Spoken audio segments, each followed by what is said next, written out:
One of the most common things I hear from people who've lost loved ones is how they wish they had talked about so much more. I lost both of my parents within 100 days of each other. First my mom, and then my dad. And I know what it feels like to be standing in the middle of one of the hardest moments in your life, wishing someone had prepared you for it. I remember sitting in the middle of decisions that should have been simple and realizing we were just guessing. We plan vacations, we plan birthdays, we plan weddings, down to the color of the napkins. Here's what I know now that I wish I'd known then. Talking about planning and legacy isn't morbid, it's not dark, it's not inviting the worst to happen. It's one of the most loving things you can do for the people you care about.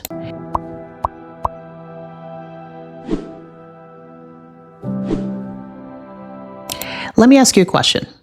If something unexpected happened to you tomorrow, would the people you love know what to do?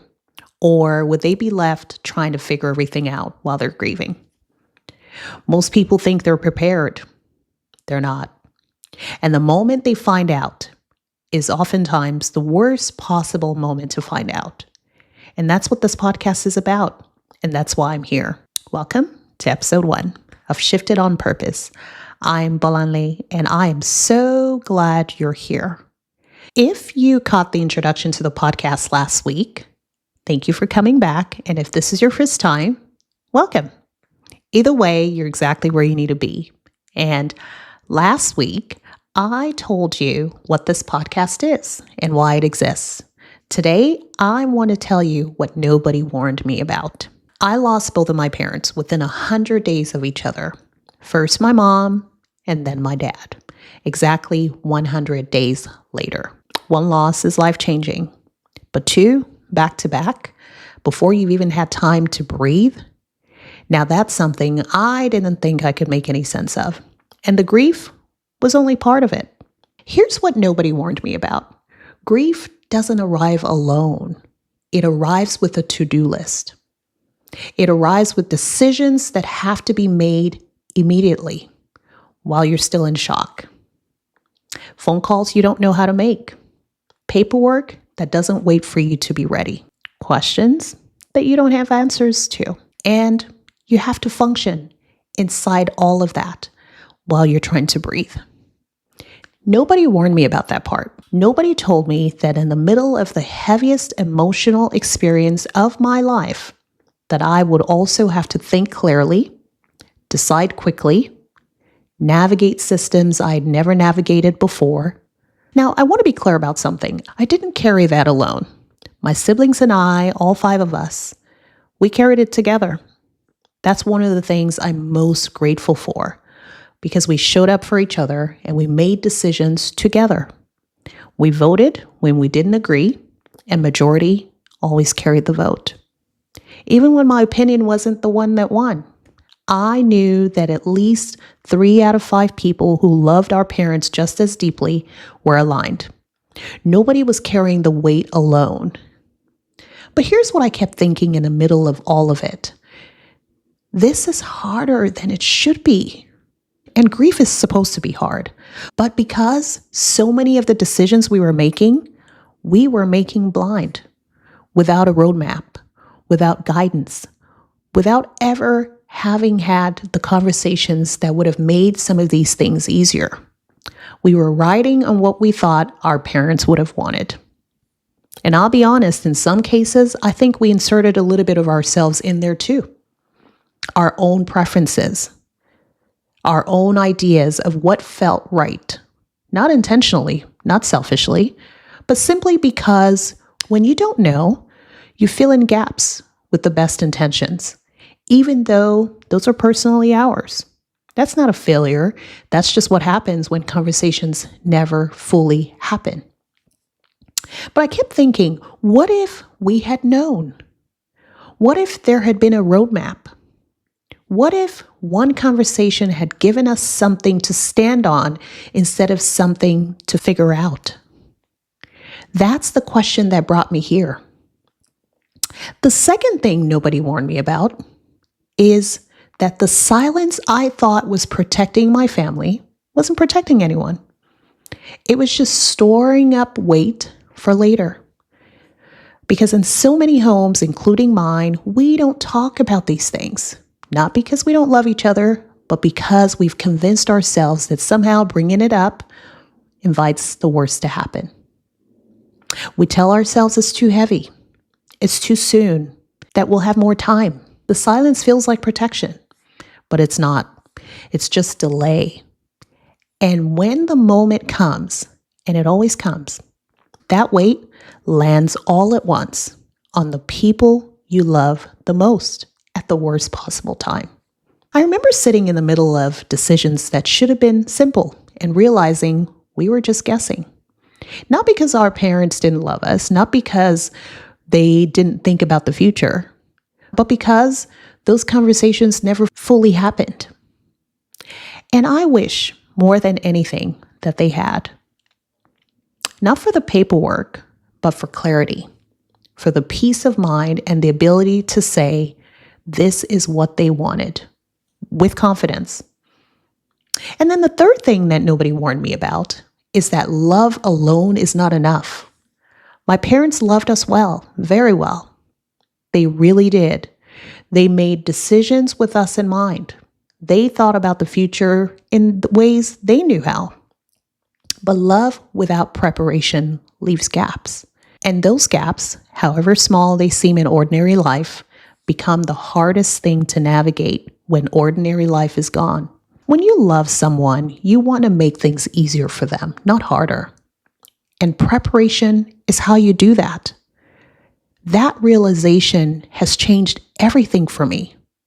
Because if love alone was enough, nobody would ever be left scrambling. But people are, every single day, all around the world. Families who loved each other deeply, left without answers, without direction, without the one thing that would have made hardest moments a little less heavy, a conversation. Now, let me ask you something. Which one of these is you? Maybe you've never had this conversation, not once, not with anyone. You know you should. Something in you knows it's time. But every time you think about starting it, it feels too heavy, too soon, like naming it somehow might invite it to happen. Or maybe you're the one who has tried, who has brought it up once, maybe twice. It felt awkward. It stalled. Life got busy. And it never got finished. The intention was there, but the follow-through just didn't happen. Or maybe this is the one that surprises people. Maybe you're the one who has actually done the planning. You have documents somewhere. You've checked some boxes.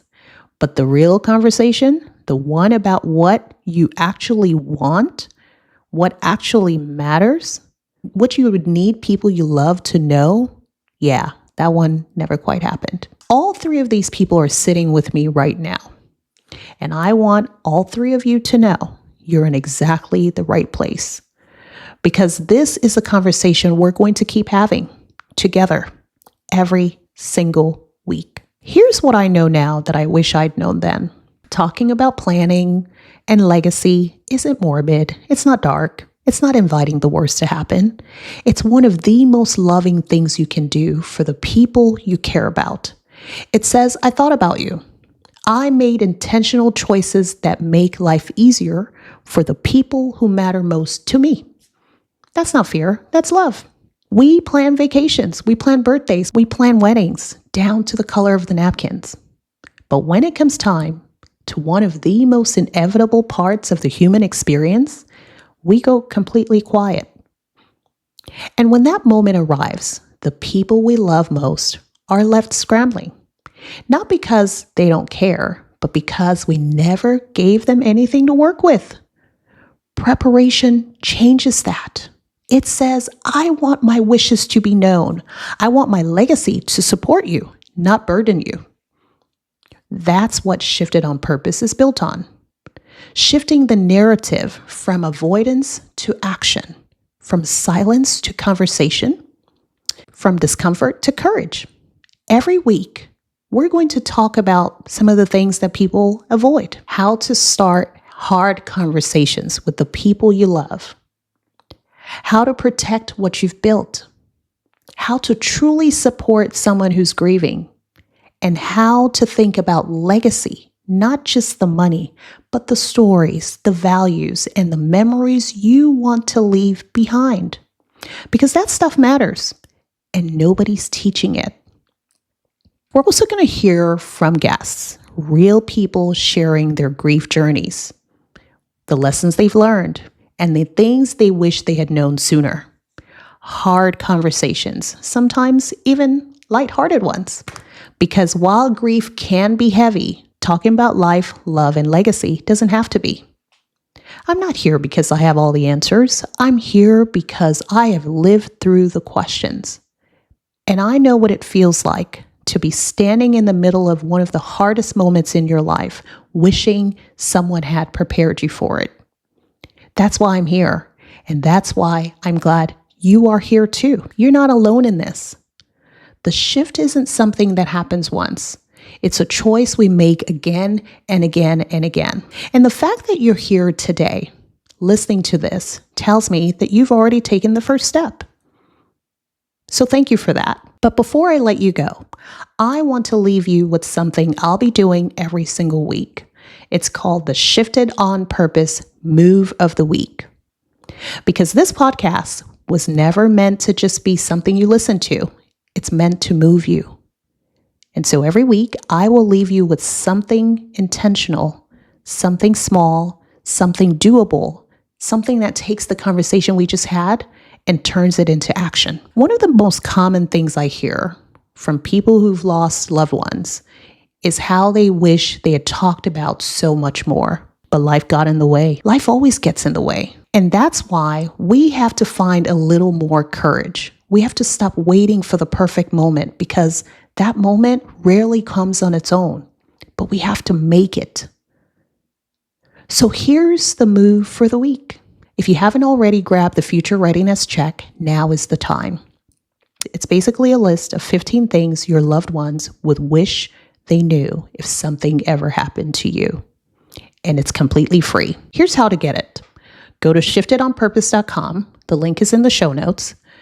Scroll to the subscribe section, check that little subscribe box, and enter your name and email address, and the Future Readiness Check will be in your inbox within minutes. And if you don't see it for whatever reason, please check your spam, promotions folder, junk mail, what have you. And then here's what I want you to do once you have it. Download it, read through it, and then just sit with it. Don't rush to fix anything. Don't feel behind if your answers aren't there yet.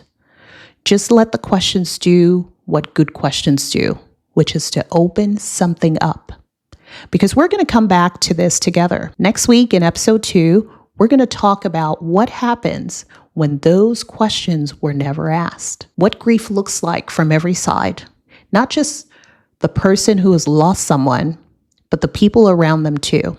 And then in episode 3, we're going to walk through the checklist together. Every single item with real context and a clear path forward for wherever you are starting from. So don't just download it and set it aside.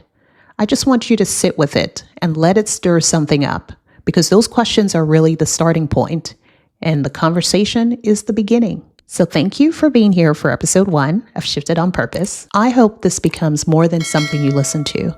Maybe it's a call to someone you've been meaning to check on. Maybe it's a question you finally ask. Maybe it's a quiet decision to stop waiting for the right moment and start making one. That's the shift. It doesn't have to be big. It can just be intentional. And so if someone you love came to mind while you were listening today, don't ignore that feeling. Okay? Take care of yourself and start having those conversations, because the shift starts now. See you next week. Bye, guys.